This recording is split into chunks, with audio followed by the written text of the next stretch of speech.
You know, the holidays is those special occasions that you can get your family together. And actually having my family involved, not only my hobby, but in this YouTube channel just makes it that more special. I mean, like heck, we're all dolled up, waiting up for St. Nick's, and I even got my son involved in this. Come on. No. Come on in over here. I don't want to do this. Get over here. Sir, I don't want to do this. Anyway, from all of us here at BBM Reptiles, we wanted to say Feliz Navidad. Happy Holidays. Merry Christmas.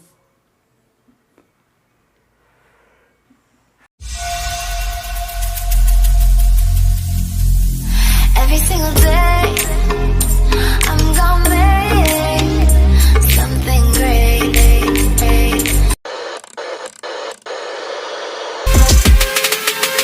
Don't stop, don't stop, don't stop. Game ain't limitless, on my way to the top. I love this money, just set it on fire. Don't mean nothing, it's one for the night. Don't waste my time, Hey guys, Ron here with BBM Reptiles. Once again, thank you again for taking the time for stopping by my channel. And if you're new, go ahead and hit the subscribe button so you can follow along in this journey, what I call an incredible keeping of reptile keeping, and specifically working with ball pythons. In this video, basically, I wanted to go over my breeding season and how it's working so far. My breeding season basically starts from the beginning of the month of November all the way up to the end of the month of May. And I'm basically reaching that half point, and I'm kind of seeing a tendency, something that I actually wasn't expecting. I'm having a little bit problem with my feeders. And because I'm having a problem with my feeders, I'm not getting that sufficient supply of rodents that I would basically expect other seasons. But then again, that's all on me. And the reason why I'm saying that is because my previous season, I actually hit it out the park. I actually produced more clutches than I actually anticipated I actually was able to get. Just to give you an idea, I actually produced 105 different babies. And producing them wasn't the problem. The problem actually was that basically I kept on at least half of that as holdbacks. The reason why is because there were some double recessive projects that I'm working with. And also because I am actually working a strong base of recessive projects, I have to basically start out with heads. So when you're going that route, obviously there's a lot of holdbacks you're gonna have. And because of that, I wasn't actually the best prepared what that entails. Just to give you an idea, out of 105, I actually stood back with at least 45 ball pythons as holdbacks. And 45 on top of my 112 I had previously. It actually pushed up my numbers a little bit more than what I was basically prepared for. And those are actually pitfalls that you when you go through different channels, these are things that actually breeders with a lot more experience, they actually tell you to prepare for. And I know myself that a few times I've actually said that also. When you're actually considering to breeding, there's a lot of things you actually have to take into consideration when you produce offsprings, what you're gonna do, and if you have a abundancy or if you have a good source of feeders from a supplier. Now here it's actually funny because ball python all of a sudden in where I live, it's actually been a boom. It's been a boom that there's a lot of people that actually has been so anticipated and so involved, and we've actually seen so many newcomers into the hobby. A lot of the suppliers of feeders, they actually found themselves to the point that even they're struggling actually to meet demands. Now I do produce my own feeders, but the colony and the preparation that I have for my own feeders was set for the amount of ball pythons I had at the beginning, like I said, which was around 100. Now to produce basically or to keep up with a collection over that, we're talking about a rat production at least over 120 per week. And sometimes, well, some of the females that I have, they'll probably skip a week, but they're not actually struggling or they won't have that much of an issue. Now, the only problem is that some of the projects, it will probably actually extend a little longer than what I would prefer. But then again, I mean, like, heck, I'm in this for the long run, and that's basically, it's not a takeaway for me to the point that I feel that I'm in a disadvantage. Basically, these are things that I guess the best experience, like I've always says, is your own experience. And going through certain situations, you can actually better prepare yourself the following seasons. Now, what have I done actually prepare myself for this upcoming season? Well, I actually added on a few more racks. I have at least 3 specific racks for my new hatchlings that I expect to come up this upcoming season, and also that same racks will actually dedicated for the hatchlings or the offsprings that I actually produce this season. And that way, the racks that I do have, plus I'm adding on more, it's actually going to be designated to next season's females. So basically, I got it actually classified that different way. My rat colonies and my mice colony is by yearly offsprings or seasonal snakes that I have. So I'll have a designated racks or few racks or tubs or feeders for the females that are breeding it this season. I also have a designated racks for the females that I have for the following season. And now I'm actually adding on more for the hatchlings and the new hatchlings I'm actually beginning producing. Like I said before, I'm actually working really hard with double and triple recessive genes. And that means it's a lot of holdbacks, because actually to getting there, you're going to have to actually hold back as many as you can just to better your odds. And that's something I talked about in my earlier videos. The best way to actually better your odds of producing a visual double or triple recessive is that you actually have to have a good amount of females to better your chances of actually producing out of one of those clutches. I've actually been fortunate. I mean, like most of my females, and this actually happened last season, most of my females, they've been producing 10 to 12 eggs. This season actually, I have not had a single female that actually laid less than 4 eggs, and that's why the numbers actually, they overwent my expectations. And I guess it does have to do with basically having your females at a big girth or big weight, at least over the 2,000 grams. And it's not even because these females that I have, they were recurring females. These were actually females that laid this past seasons were first-time females. So that's even more surprising.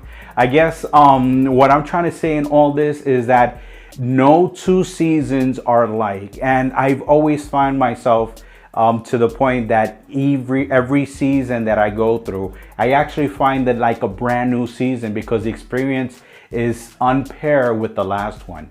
And this one that's coming up, my goodness, I have at least 16 females. The same amounts, well, actually no, last season I had about 20 females, and out of those 20 females, 18 actually went.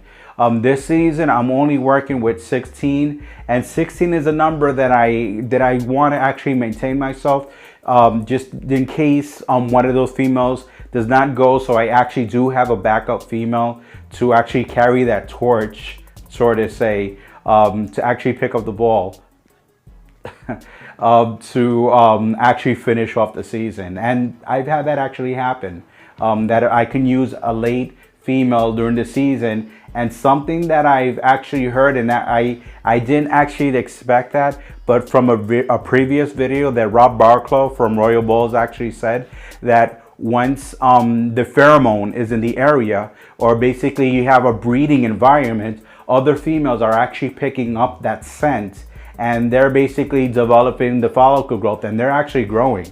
And I found that explanation he gave kind of puzzling, but only because I did have 3 different females that actually produced eggs or laid clutch with only a single lock. I actually thought it was by luck, but basically it kind of made sense, that theory, or the explanation that Rob actually told me about, that because of the pheromones is in the area, and the environment, the females are basically catching on that season, the breeding season is on. So they're basically are growing those follicle growths. And I basically placed that male at the right time, even though it was once, it was the right time. And it was actually towards the end of my breeding season. It was actually towards the end of May, which I find it actually funny.